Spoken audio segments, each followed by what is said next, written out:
izin namo ya. Mungkin sebentar saja. Ambo merasa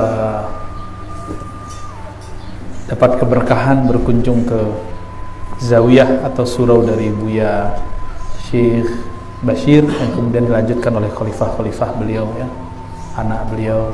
Semoga beliau di alam sana tersenyum melihat kita ya. Amin rabbal alamin. Khusus untuk beliau dan guru-guru beliau kita kirimkan Al-Fatihah. A'udzubillahi minasyaitonir rajim. Bismillahirrahmanirrahim. Shiratal ladzina an'amta 'alaihim.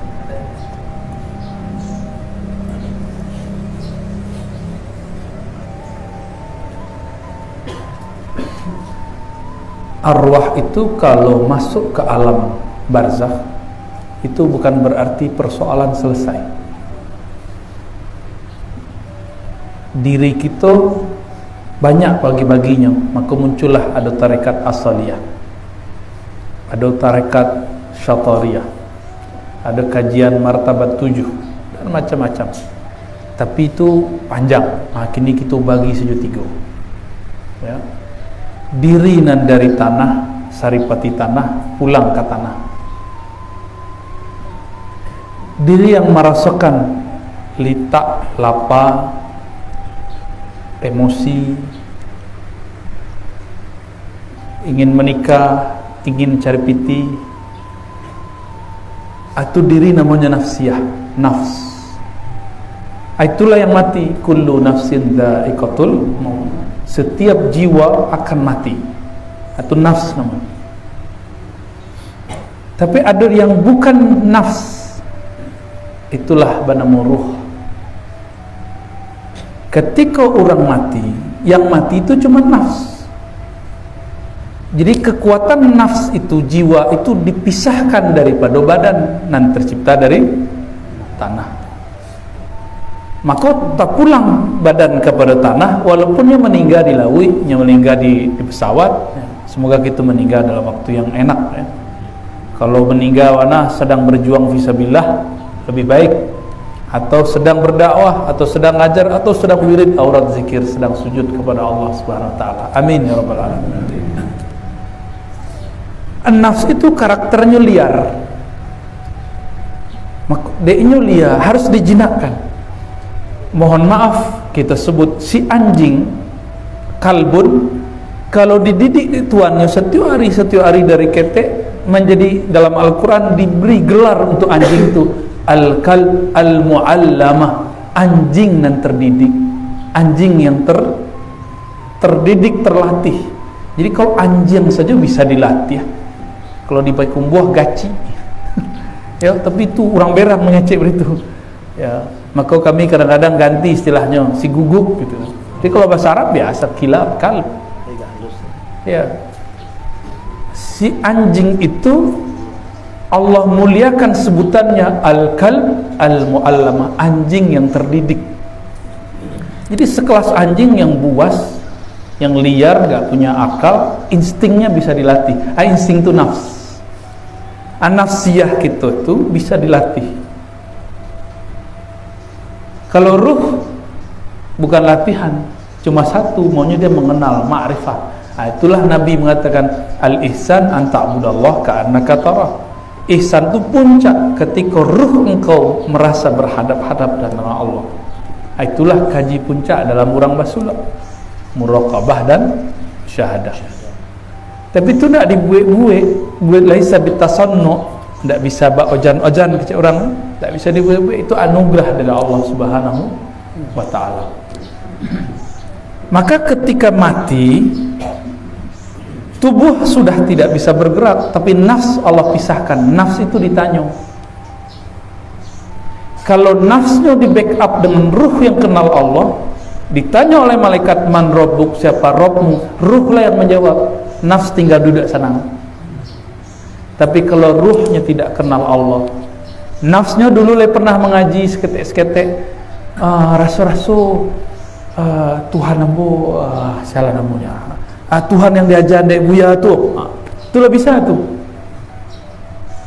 Tapi itu susah, karenanya susah menjawab, diminta keyakinannya esok hari. Tapi esok hari dalam alam barzakh itu puluhan tahun rasanya menunggu. Maka 7 hari di alam barzakh itu yo lama rasanya. Maka perlulah syafaat orang-orang soleh yang hidup. Itu sebabnya ulama-ulama kita mendapatkan riwayat yang sahih dari Imam Abdul Razzaq, ya. Ya, silakan. Apa riwayatnya? Bahwa Nabi sallallahu alaihi wasallam mengatakan lakinu mautakum la ilaha illallah. Talkinkan, manjakan orang yang mati dengan la ilaha illallah. Mauta bisa berarti orang yang akan mati, bisa berarti orang yang sedang mati atau yang telah mati. Kita akan mati nak, maka perlu wajib dapat la ilaha illallah. Oleh karena itu ulama-ulama ahli zikir ijma ku sepakat talqin itu wajib hukumnya. Jadi, kalau istilah orang kampung baiat, tapi dia mau baiat itu tinggi mana? Siapa awak di baiat orang? Mungkin baiat itu maknanya talqin. Baiat itu hanya untuk Imam Mahdi, imam akhir zaman. Kalau baiat di tarekat itu maksudnya kontrak belajar suluk, belajar thariqah. Jadi jangan GR perlu gitu kalau ambil baiat atau dibayar orang. Itu talqin situ. Ya. Baiat hanya untuk imam akhir zaman. Ya, yang kekhalifahannya alamin hajin nubuwah. Ada nubuwah di situ. Itulah puncak daripada semua kewalian. Ilmu wali itu yang ilmu wali. Ilmu wali itu nak baca kitab lain. Ilmu wali itu nak pegang-pegang tasbih, Pak. Wali itu bilonya teraga aja bisa sebut ya Allah. Apa sebab Allah mengatakan wa nahnu aqrabu ilaihi min hablil warid. Wali-wali itu nya bisa bersebut je wali, walaupun wali itulah pindah alam. Sebab yang meninggalkan cuma badan, nafsnya masih ada di alam barzakh, ruhnya kembali diambil oleh Allah. Kalau nyolek tahu jalan pulang. Jadi ketika kita meninggal ada 3 jurusan. Tubuh ke tanah, nafs masuk alam barzakh, ruh kalau tahunya peta jalan kepada Allah ketikanya di dunia, makanya akan mencari jalan ke situ. Tapi kalau tidak tahu jalan kepada Allah, cuma zikir-zikir saja dapatnya, indak bermakrifat, indak mengajinya. Jadi ngaji kau wajib, tak suluk-suluk saja kita. Di sela bersuluk mengaji, makanya di surau itu Syekh Bashir dulu mengajarkan kitab Tanwirul Qulub. Itu rahasianya. Sirnya di situ. Jadi murid itu nafsiahnya terdidik, akalnya tercerahkan, ruhnya termakrifatkan, sehingga kalau pulanglah tahu jalan pulang surat. Kalau zikir-zikir saja anak terpaksa mengumpang dulu, tunggu dulu syafaat orang mentalkin nanti. Kalau tak ada yang membantunya. Maka Bapak Ibu yang makan Allah, kita gabungkanlah 3 ilmu itu. Badan ya sujud, maka setinggi-tinggi kaji kita masih sembahyang enak. Kalau sembahyang nak, ya tinggi kejiwa nak, tinggi mana kejiwa tetap sembahyang. Hebat mana makrifat awak, dalam merasa Allah tu dalam diri, alun tu leh. Ada je makrifat dia tu leh. Kalau Allah dalam diri, keteknya Allah tu. Awak diri awak keteknya. Kecuali awak kenal diri yang sebenar diri. Allah dalam diri itu bukan berarti Allah dalam diri awak. Tak ada Allah dalam diri awak tu. Diri kalau artinya nafs, tapi kalau diri artinya ruh, itu lain bab itu. Ya. Kalaulah kenal si ruh jalan kepada Allah, maka inyo tidak perlu susah-susah nanti mencari di alam barzakh. Maka mengaji marifatlah dari kini Bapak Ibu. Ngaji marifat dari kini. Zikir dijalankan, makrifat dicari. Kalau indak sempurna makrifat di bumi, lah meninggal awak cari lo lihat. Ndak sebut dalam barzakh dicari dia lah hidup. Makanya kadang-kadang beberapa majlis makrifat itu dihadiri ruh-ruh. Dalilnya dalil Isra Mi'raj. Nabi ketika solat di tempat konflik sekarang, Masjid Al-Aqsa atau Baitul Maqdis, yang hadir orang yang mati atau hidup? mati badannya, ruhnya, ruh tidak pernah mati, Pak. Ruh tidak mati. Karena ruh amrullah, min amri rabbi, amarnya Allah itu kalamnya Allah. Kalam Allah itu laisa biharfin wala sautin, qadim. Maka ruh kita itu pancaran dari Allah yang qadim. Maka ruh tidak dicipta, ruh hanya dihembus. Karena dihembus ini harus tahu jalan pulang. Jadi kalau Bapak Ibu rindu ke guru mengaji, rindu ke bab ma'rifat, rindu riyadhah suluk, itu sebenarnya ruhnya yang rindu tuh. Ruhnya yang rindu. Nah, beruntunglah. Rindu enggak ke guru-guru kita yang pernah mengaji ya Syekh Bashir? Rindu enggak ke beliau? Karena beliau sudah wafat, ngaji ke murid beliau, ngaji ke anak beliau. Nah, jadi harapan kami, dan apa kata orang kampung, ange-ange ci ayam. Terjemahannya itu dokter. Semangatnya hilang muncul. Malih wak datang aja. Badan kerang mamak datang. Pai lalu saya kamu surau jadi syo. Sebab ketika badan tu lalu, roh kan masih hidup. Awak latih mana menyampi, awak latih nak berdagang, awak latih bekerja di kantor, datang saja. Walaupun kemudian nanti awak kalau laban niat orang lo, tidak kalau begitu coba lihat. Ya, kami itu sering, ya. Jadi kalau hari Selasa mulai maja ba'da subuh, berhenti beko jam 10 malam. Sudah tu kami mengaji ke guru kami mulai jam 12 sampai subuh. Kadang sudah subuh lanjut sampai zuhur. Dah lalu awak niat tu ke bakaruah. Jadi ada lo cara duduk orang Sulu, cara lalu orang Sulu modus. Bentuk-bentuk oleh sedang wukuf, kiranya bakaruah. Kepala manaku, kira nak kasuuk lo, nak kidar lo kasuuk teh. Ya. Bapak Ibu Saudara yang dimuliakan Allah, jadi tak panjang kalam dari ambo, paling ambo majak, ayo kita ngaji makrifat balik. Kaji makrifat tu dia orang nan jahi dikeceknya zindik. Jadi barang rancak dikecek orang palsu. Padialah, karena awak nanti rancak. Maka kita tidak usah ribut-ribut dengan mereka itu. Kita ngaji saja, ngaji.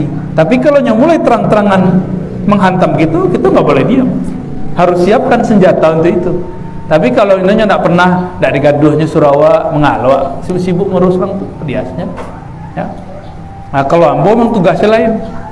Awak sering diserang-serangnya kan? Aku sering.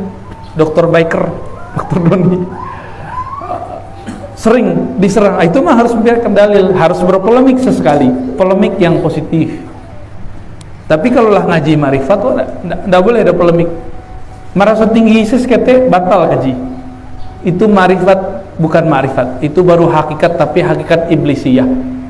Jadi kaji itu paling tinggi hakikat, Pak. Marifat itu harus lewat Nabi Muhammad SAW. Kalau hakikat, iblis itu 7.000 tahun lebih berzikir kepada Allah dari bumi sampai ke langit. Tinggi marifat hakikatnya iblis daripada Allah. Hakikat tu buahnya yakin. Makanya iblis tu, tadi kami ngobrol, iblis tu kalau berdoa mustajabnya.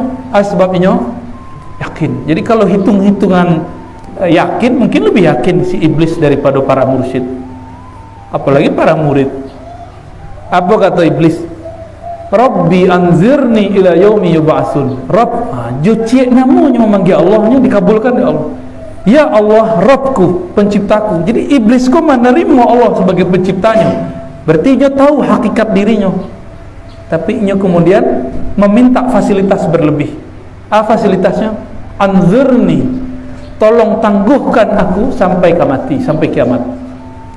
Untuk bi'izzatika, diambilnya nama macam lain. Dalam Arabnya dua isim Allah, nama sifat Allah. Izzah. Jo izzah engkau ya Allah, aku akan sesatkan mereka semua. Jadi iblis tu meminta kepada Allah jo nama. Maka dukun-dukun kini ketika berdoa tetap mantranya tu menyebut nama Allah. Bakun fayakun jo. Tinggal nantinya lay bertauhid, laynya kemudian bersyariat, berarti nya sahih. Kalau enggak, ya turunan iblis. Jadi jangan adu-adu kaji lah, Wak, ya. Seberapa tinggi kita, Jadi tidak usah kirim-kirim naik galang-galang ke orang, perlu balik beko. Ya, tidak usah pelet-pelet orang, pengasih orang, habis wak beko. Semua yang kita lakukan berbalik. May ya'mal khairan ya khaira, fa may ya'mal khairan ya. Orang yang beramal yang khair pastinya ya, inya akan melihat, akan langsung terima kontan. Kalau syarran ya kontan jo. Coba saya Pak, pernah dulu melet orang nanti anak kan nih. Pernah orang rumah kan nih. Pernah kirim galang-galang orang mati kena sihir nanti, mat'unan mas'uran. Jadi tidak usah adu-adu kaji Pak. Awak mengaji kok ingin menghabiskan diri. Habislah diri, maka terbitlah yang sebenar diri. Itulah orang yang kenal kepada Allah Subhanahu wa taala. Kira-kira itulah Buya. Kita ke pesantren nak. Ambo izin Buya, Bapak Ibu mohon maaf lah bentuk orang tua lah Buya. Wah muda tu. Semoga pesan Syekh Bashiruddin tersampai tadi. Ya. Jadi ketika kata baca Fatihah tadi, seakan-akan pesan itu tiba di dalam lambung. Itu mau sampai. Ya. Wassallallahu ala sayyidina Muhammad. Assalamualaikum. Seseketik tu. Di dunia orang banyak ingin mencari hidup enak, hidup kaya, senang segala macam. Tapi macam mana cara mencari mati yang lebih enak?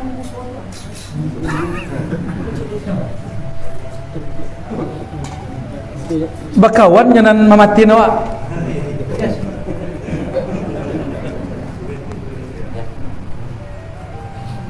Kalau bakawan apa aja polisi banyak yang menjepit Pak. Telelok aja. Tapi kalau bermusuhannya, atau untuk menarmankan, kasihan Wak. Nyo pakai sendal lu pakai sendalnya ditarik, nanti aja Pak. Nyo ndak berkawan, dia bermusuhan. Nah, itu ilustrasi aja. Ya. Kalau berkawan dipanggil lelo, disurati lelo, ya kan? Tapi dia mau pro kepada ISIS, merusak FPI yang tadinya aswaja al-sunnah, rusak sama orang tu. Bermusuhannya dengan orang yang mengurus negara itu. Kita boleh tidak suka dengan satu pemimpin, tapi tidak boleh kita kemudian bugot. Ya, kritik saja, sepakat tak? Tapi berontak haram Pak. Tidak ada ahli sunnah yang berontak, tidak ada. Sama. Ciri-ciri orang berontak ketika di dunia, rukun iman dan paling puncak yaitu ridho kepada takdir. Lai ridho je corona kini nak. Lai ridho aja hidup gini. Susah sanang, sakit sehat, le ridho nak. Ya le rilah ba Tuhan. Kalau ridho nak faham rilah, le rilah ba Tuhan. Lah terima ba Tuhan. Pasti nak ngeluh. Maka mulai hari kini kalau ada jamaah ko mengeluh, orang tu ndak ridho je Allah. Maka berkatalah Imam Abdul Hasan Shazili yang punya Hizib Bahar tu amalan Syekh Bashir. Di hizibnya nama Hizbul Bar atau Hizbul Kabir. Falwailu summal wailu summal wail, 3 kali jilaku. Orang yang percaya kepada Allah wala yarda billah. Ya, orang tak percaya, orang percaya kepada Allah tapi tak ridhonya je Allah. Kalau orang kafir, dia tak kenal Allah, wajarnya tak ridho. Jadi Allah tu mengeluh-ngeluh je lain. Apa payah duit ya?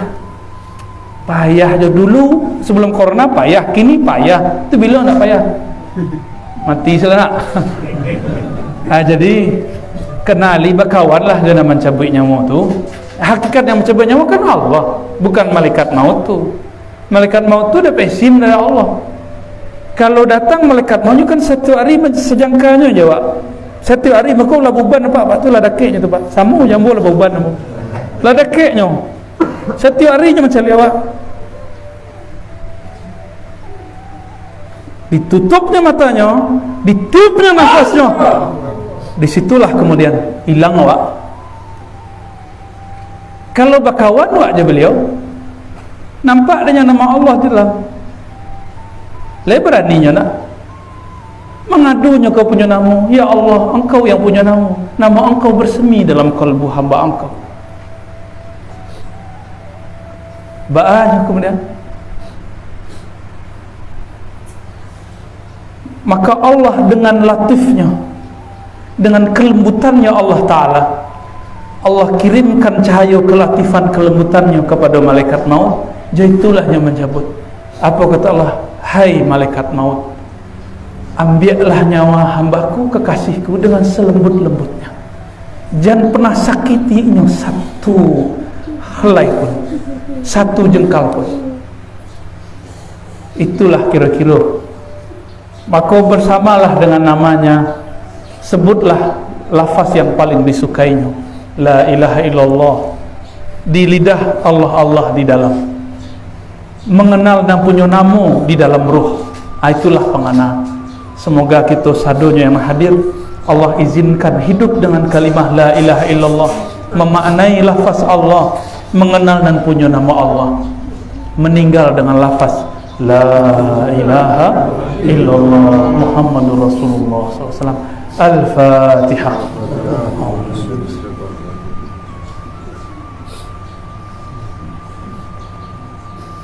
Siratal ladzina an'amta 'alaihim. Alhamdulillah rabbil alamin. Itulah biar kaji itu, Pak. Assalamualaikum warahmatullahi wabarakatuh.